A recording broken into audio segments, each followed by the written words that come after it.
Oh, yo, what is up, you guys? So in today's video, we're going to talk about Cyclops, which is a really great, underrated monophonic synth. So let's just get into it now. So this looks complicated the first time you look at it, but I assure you it is quite simple. So if you just look at everything down here, the tan parts, and think of that as just what you were used to in other synths. So basically your two oscillators right over here, and a routing section, and your two filters. It's actually quite simple. So everything else above this is really just all about automation and effects. So you can just make a sound just using these boxes and not have to worry about any of this. So hopefully that already helps make this look a lot easier. So I'll kind of just show you some of the sounds I've made on this so you can kind of get an idea of what this can do. So I'll just go over here into the preset manager, go to a folder I've made, and I'll just show you kind of like maybe a generic kind of reverby lead, so something like this.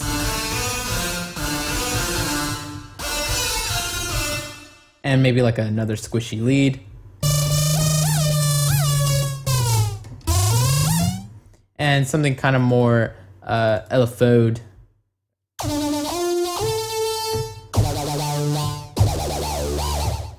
So that's kind of a little bit acidy as well. So those are just three I made, but of course I'm not really going to go through all the presets here. This is more of a, since this is a Sound Design Wednesdays video, we're just going to focus as an overview, kind of all the features and things that we can do with this. So let's kind of just start somewhere. So I guess the most important thing to know about Cyclops in general is that it has 4 modulation points, or windows, or whatever, not windows, points. So basically we have the first one, which is the wobble knob right here, which we can change each of these like different rates to a different wave or shape for the LFO, or how it's gonna work.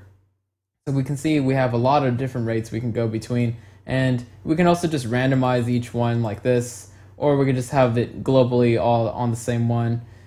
So you can see there's quite a lot of different types. So this gives us a lot of options here. So that's our first modulation button that we want to look at. Then there's the mount button right here. So this pertains to the wobble button. So we can have basically two different sides. We can have two different types of amounts on the parameters assigned to the wobble button to blend between the two. So if we go over here into this window, this is where we assign all our parameters to things like envelope and LFOs and the stepper and the wobble button right here.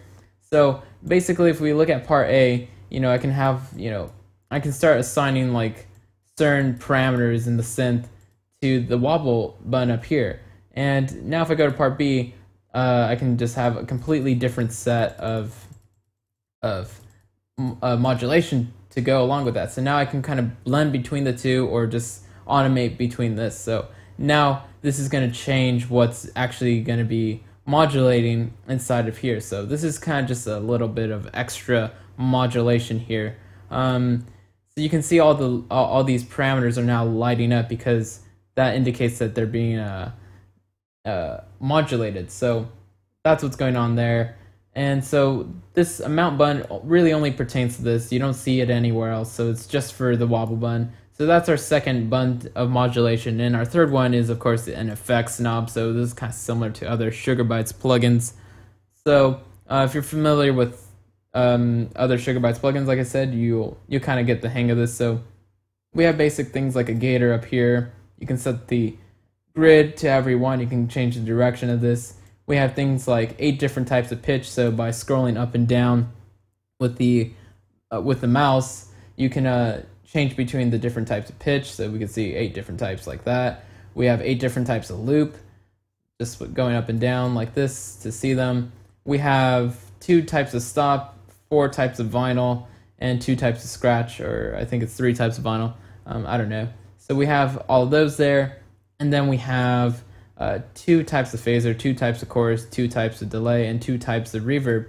And the thing I like about this bottom row is that we have a dry wet for each of those parameters. So we have a dry wet for the phaser, the chorus, the delay, reverb. So if you want a really wet reverb, you just go down here, assign it to that, and then you can just put it on whichever step you have it on.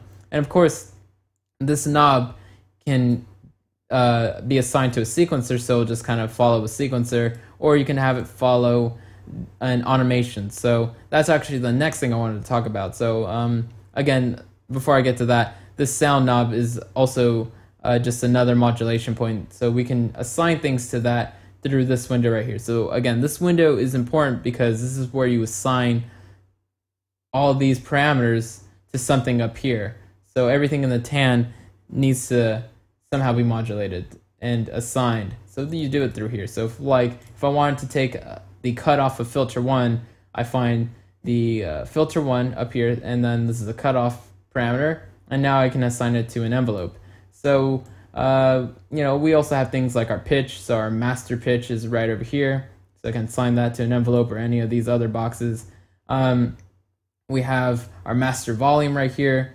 We have the 3 parameters in synth 1. So this is the first parameter, second parameter, and you kind of get the idea. Then the mix between synth 1 and synth 2. Again, more parameters for synth 2 now. And synth 2 and synth 1 is just what the oscillators are called inside Cyclops. So I'm just going to keep calling it that. And of course, all the filter, the 3 parameters in the filter, and then the filter mix. So it's actually kind of nice that this plugin is really, it seems very thought out. So there's 3 parameters to control any of the oscillators, 3 parameters to control any of the filters. So it doesn't matter if you're on a comb filter or a different or a high pass, or you have the valve mode engaged in the filter. You always have 3 parameters to control all of it. And same with the oscillators. So if I'm on saw regiment or the transformer or FM, you always have 3 parameters to control all of it, and it always has to be assigned here. So I know the first thing people are going to want to do when they get into this is start playing around with that wobble button. So first you have to come into here and start assigning parameters to that. So that's how that works. And so now I mentioned that you can kind of automate these plugins. So when you trigger a note, you can follow like a predetermined modulation. So there's 2 ways to do it. We can just draw it in. So let's just go to the wobble button here. So you have a pencil tool, so you can just kind of freely draw like this, and a wider brush, so you can kind of just get these wider grids. I kind of like the pencil tool. It's a little bit more crazy to use. So that's one way we can start to determine how these parameters are going to work, how these wobble knobs, how it's going to turn and twist on its own, or we could record it in. So you notice with these 4 modulation wheels, we can just hit the record button. So when I hit a note, whatever movements I make on this knob will be recorded. So it's just going to go for 1 pass. It's not going to over record itself, so you just have to get it right once and it will work. So it's actually pretty easy to record. It's a lot easier than even using recording automation in a DAW. So I'll just hit a note and just start moving this around. And you notice when it started to, once it was done with its 1 pass, it stopped recording. So if I mess that up, it's not going to over record, or if I get it just right, it's not going to mess up by recording over itself. So if I just do another one, probably, let's kind of start it off. Let's just go from the top rate, the fastest rate, to the bottom. So let's just do that. So now, because this green arrow is on, it will follow this, what we have in here. So when I hit a note, or when I trigger it with a note, you see that's following, the wobble button is following that. And if I turn this off, wherever this is at, that's where it'll be. So it's not going to follow anything. See? So playing something, not following this. The green little play buttons have to be on to follow what we have here. So we see our main 4, like our wobble, our mount knob, our sound knob, and our effects knob are all in here. So as long as we start drawing and stuff or recording what we want, now all these parameters will just follow those. So you can change, the grid of this. So I have this over 1 over 2. I think by default it's 4 over 1, so that's 4 bars in your DAW. And so when I hit a note, now you'll notice all these parameters are just going to go pretty much insane. Actually, I didn't see this one turning because I didn't have that knob there. So that's how all the modulation works, and that's really, once you get that part of Cyclops, it's actually really easy. So all that's left to know is just where your main envelope is, which is right here. So our main envelope for Cyclops is right here. So this is our main attack. Our main decay and release. We have our velocity, a glide right here. And then on this side, we have an extra oscillator, so we have a sub-oscillator, so nothing you make inside Cyclops should lack any kind of bass, because you have a sub-oscillator that's really good right here. And you can see these two knobs for that. And then we have a stereo knob, so if you want something mono, you just bring this all the way to this side. If you want it's full stereo, bring it up over here. Then we have a distortion that comes after the filters. So this is just like a master distortion. So, you know, you have really cool stuff like amp, drive, diode, digitalize. I actually like the diode one a lot. So, yeah, I think it's a really high quality distortion. It doesn't, you know, you can really crank it up and it really doesn't sound too hissy. So, I think it's pretty cool there. And let's go into this window. So this is actually where you have your envelope and your LFO and your step sequencer for modulation. So this envelope is not your main envelope. That's right here. This is your main envelope for the synth.